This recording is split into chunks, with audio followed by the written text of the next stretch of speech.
நீங்கள் மலையாளத்தில் இந்த மாதிரி பிரச்சனை வந்திருக்கா எங்கேயாவது பார்த்துருக்கீங்களா? மலையாள சினிமாவில் என் கதையை திருடிட்டான், என் பாட்டை திருடிட்டான், என்னுடைய சீனை திருடிட்டான், இது எங்கேயாவது வந்திருக்கா?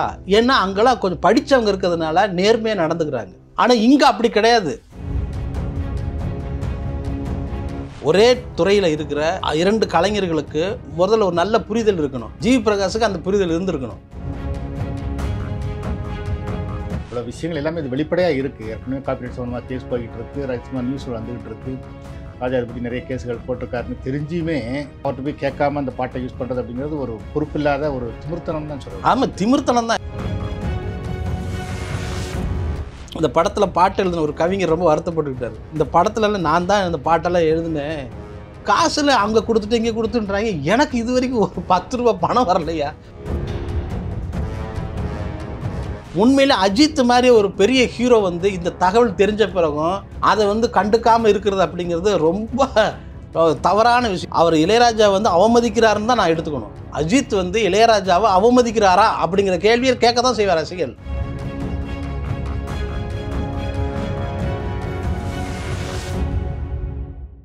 வணக்கம். வணக்கம்.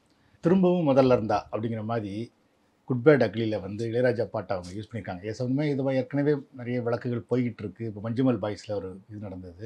அதுக்கப்புறம் இவங்க இளையராஜாட்ட கேட்காம அந்த 3 பாட்டு யூஸ் பண்ணியிருக்காங்க. இளையராஜா அதுக்கு வக்கீல் நோட்டீஸ் அனுப்பிச்சிருக்காரு. வந்து குட் பேட் அக்லி படம் வெளிவந்த அன்னைக்கு நாங்கள் பத்திரிகையாளர் காட்சி பார்க்கும்போது எனக்கு பயங்கர ஷாக்.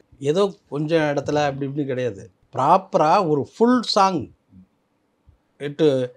எட்டுப்படி ராசா படத்தில் இடம்பெற்ற ஒத்தருவாய்ந்தாரன் பாட்டும் சரி, ஏன் ஜோடி மஞ்சக்குருவி அந்த விக்ரம் படத்து பாடலும் சரி, சகலகலா வல்லவன் அப்படி அந்த பாட்டும் சரி, அந்த பாடல் வரும்போது ஃபேன்ஸு ஆடியன்ஸ் மத்தியில் வந்து அவ்வளோ பெரிய ஒரு கரகோஷம், அவ்வளோ பெரிய உற்சாகம் வந்திருக்கு.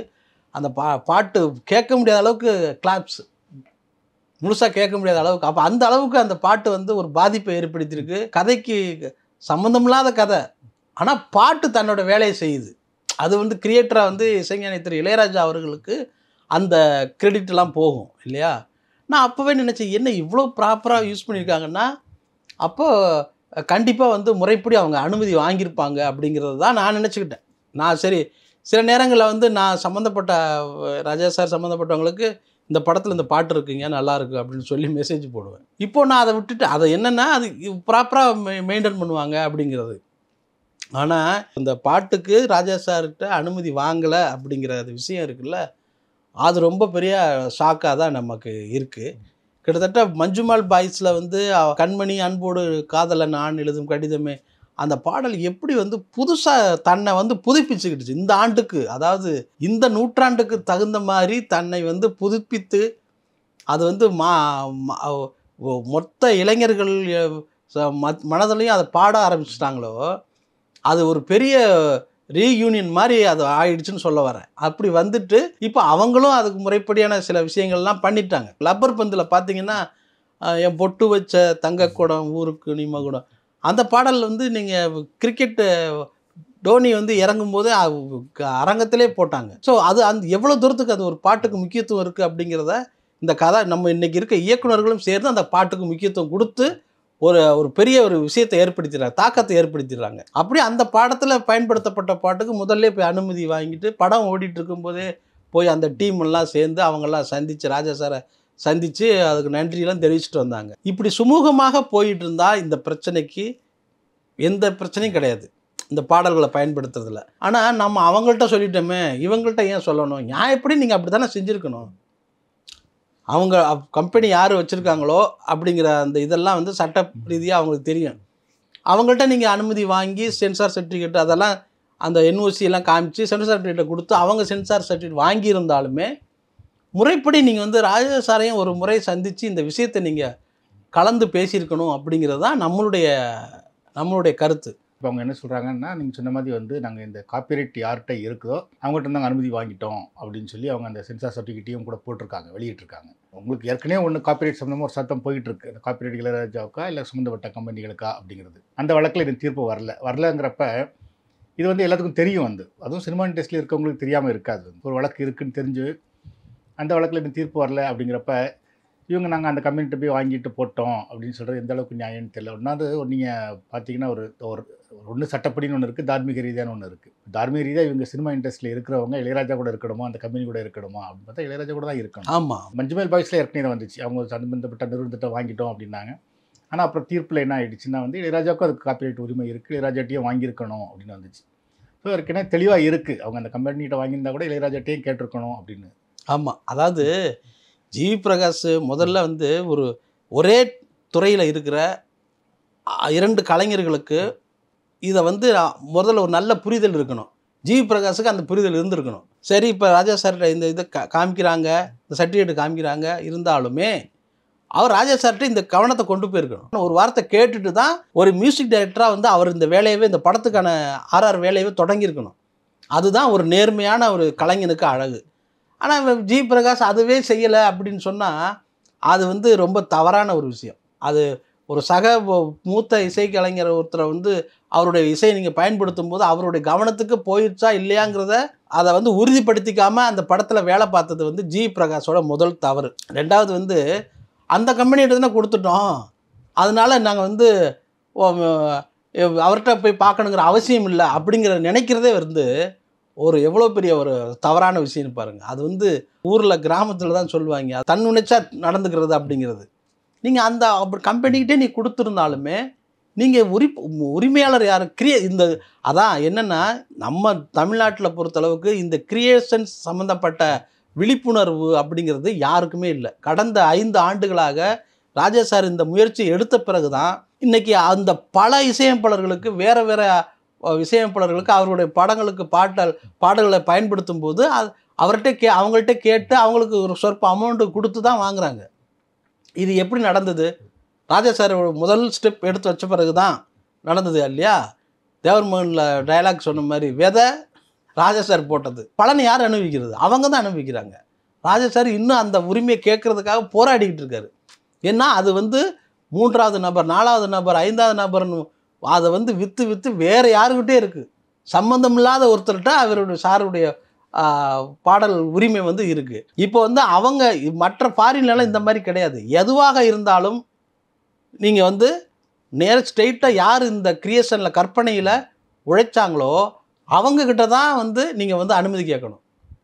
இதை நீங்கள் வந்து சில பேர் இங்கே வந்து அதை புரியாமல் என்ன பண்ணுறாங்க, முதல்ல இந்த காப்புரிமை சட்டத்தை பற்றினா ஒரு விழிப்புணர்வை வந்து எல்லாருமே தெரிஞ்சுக்கணும். இப்போ இந்த நாட்டில் சட்டம் நமக்கு எதுக்கு தெரிஞ்சுக்கிட்டுன்னு சாமானியன்னு இப்போல்லாம் இருக்கக்கூடாது, இருக்கவும் முடியாது.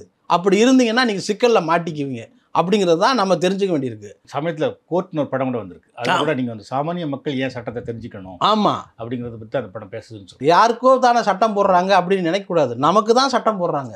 அப்போ இந்த சட்டத்தை பற்றி நீங்கள் தெரிஞ்சுக்கணும். அதை விட இந்த காப்புரிமை பற்றின சட்டத்தை பற்றி யாருக்கும் இன்னும் முழுமையாக தெரியல அப்படிங்கிறது தான் உண்மை. இப்போது இந்த படத்தில் வந்து அவங்க வந்து ஒரு விஷயம் சொல்கிறாங்க, ஒரு பாட்டை யூஸ் பண்ணிக்கிட்டு அதை ரீக்ரியேட்டாக சில விஷயங்களை செய்துக்கிட்டு அதை சத்தம் அதையும் வைக்கிறது, டபுள் குரலாக வந்து காமிக்கிறது, கம்ப்யூட்டரைஸ்டு பண்ணி அதே பாடலை வந்து வேறு மாதிரி செய்கிறது, இதெல்லாம் பண்ணால் நம்ம அதை வந்து அப்ஜெக்ஷன் பண்ண மாட்டாங்க அப்படின்னு நினைக்கிறாங்க. ஆனால் அப்படி கிடையாது. அதை வந்து ஒரு ஒரிஜினல் பாடலை எடுத்து நீங்கள் உருக்குலைத்து நீங்கள் வந்து திரையில் காமிச்சிங்கன்னா அதுக்கும் நீங்கள் கண்டிப்பாக வந்து நீங்கள் அனுமதி கேட்டே ஆகணுங்கிறது தான் நிலைமை.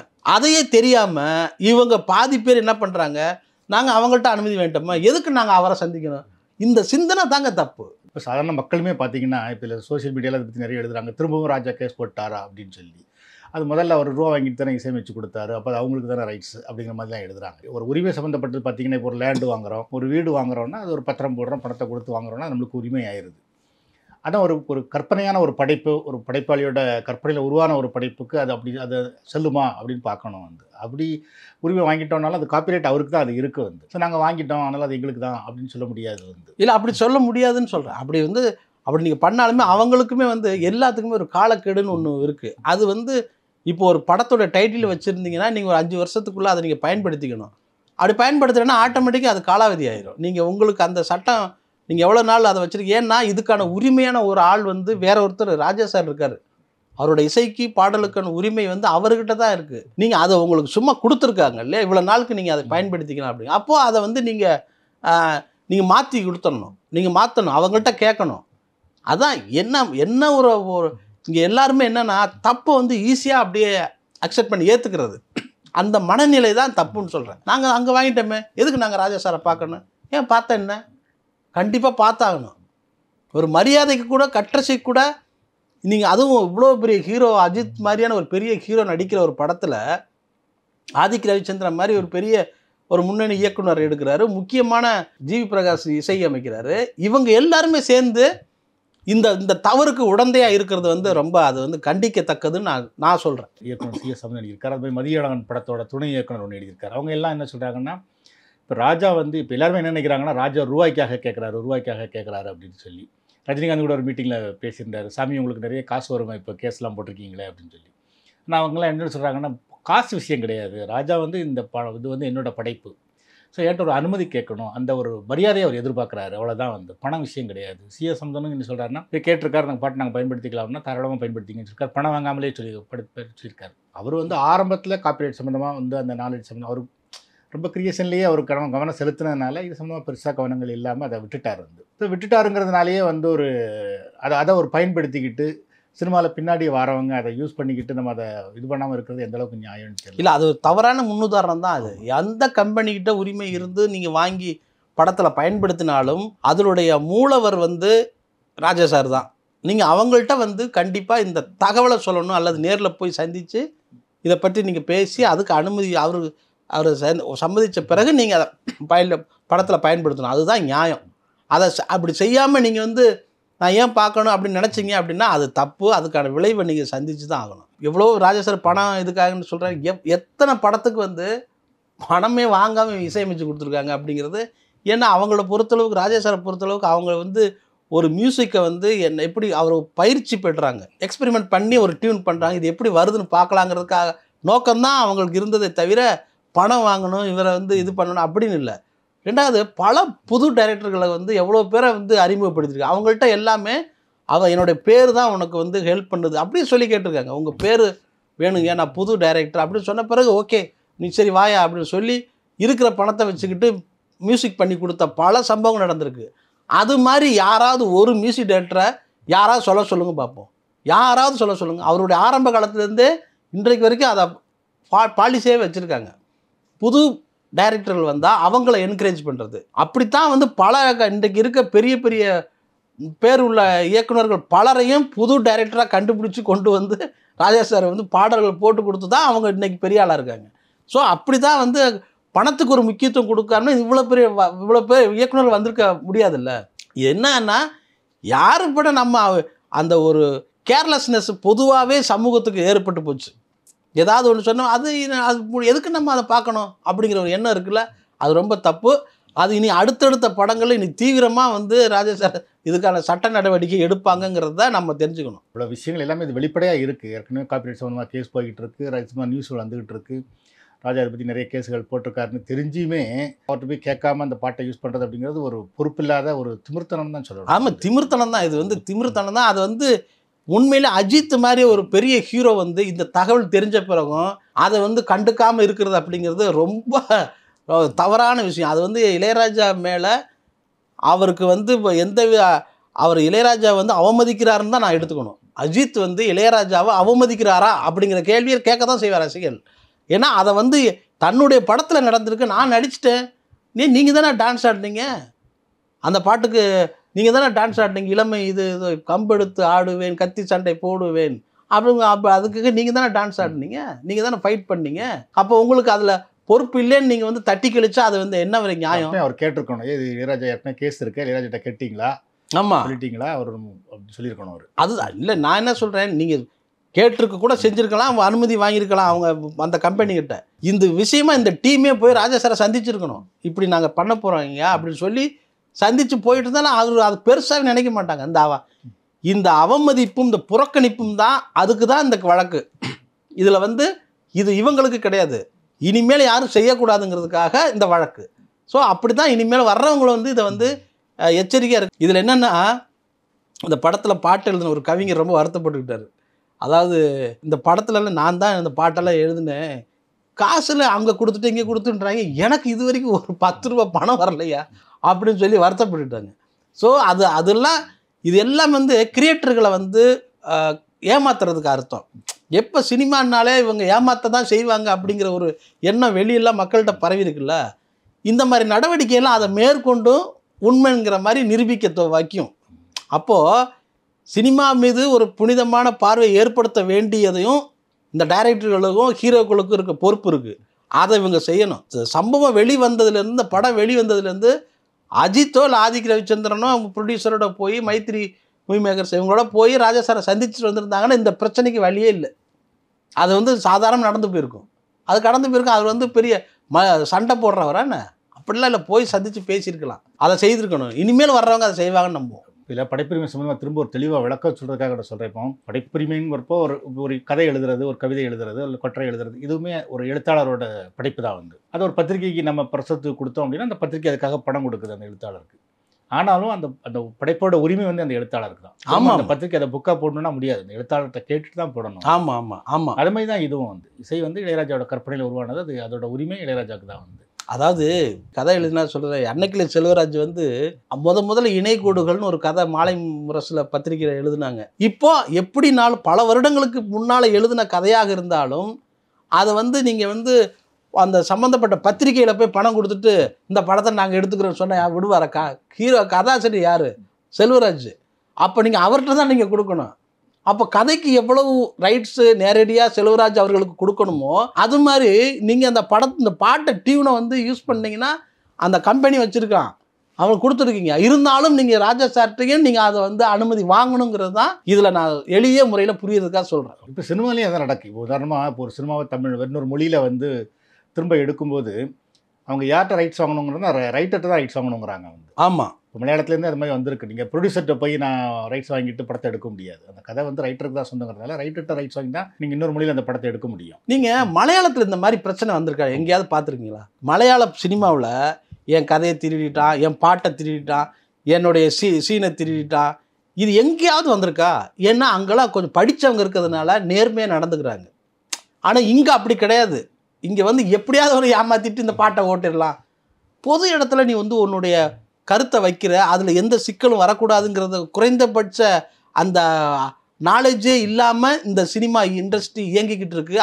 அந்த இதில் சில பேரை சொல்கிறேன், அந்த சில பேரை இயங்கிக்கிட்டு இருக்காங்க. அப்படிங்கிறது தான் இங்கே பெரிய கொடுமை. நீங்கள் வந்து காந்தாரா படத்தில் வந்து செம்ம ஹிட். அந்த படம் இந்தியா முழுக்க பல கோடியை வசூல் பண்ணது படம், காந்தாரா படம். அந்த காந்தாரா பட டீம் செஞ்ச ஒரே ஒரு தவறு என்னென்னா, என்றைக்கோ போடப்பட்ட ஒரு மலையாள பாடலை எடுத்து பயன்படுத்திட்டாங்க. இந்த படம் இவ்வளவு ஹிட் ஆகுங்கிறது அவங்களுக்கே தெரியல. வேறு வழி இல்லாமல் அவங்களே அந்த மலையாள இசையமைப்பாளரை சந்தித்து ஒரு சமரசம் பண்ணி ஒரு பெரிய தொகையை கொடுத்துட்டாங்க. நேர்மையாக கொடுத்துட்டு இந்த பிரச்சனை இதோட முடிச்சுக்கணும்னு சொல்லி கொடுத்துட்டாங்க. கிட்டத்தட்ட 40 லட்ச ரூபான்னு நினைக்கிறேன். திடீர்னு ஒரு பாட்டுக்கு 40 லட்ச ரூபா வந்து கொடுத்துருப்பாங்க அப்படின்னு அவங்களே நினச்சிருக்க மாட்டாங்க. அவங்களும் அதை பெருசாக இந்த பிரச்சனை வர்ற மாதிரி தெரிஞ்ச கேஸ் போட்டாங்க. அதுக்கு திரும்ப வந்து சமரசம் ஆகிட்டாங்க. எதுக்காக சொல்ல வரேன்னா, பக்கத்து மொழியில் பக்கத்து சினிமா மாநில சினிமாவில் வந்து ஒரு நேர்மையை கடைபிடிக்கிறாங்க. ஆனால் தமிழில் மட்டும் யார் போட்டு வச்சுருந்தா திருடிட்டு நம்ம பாட்டில் எதையாவது பண்ணலாம் அப்படிங்கிற ஒரு எண்ணம் வந்திருக்குல்ல. இது வந்து முதல்ல மாற்றணும். இது வந்து சுத்த அயோக்கியத்தனம் அப்படிங்கிறத நம்ம சொல்ல முடியும்.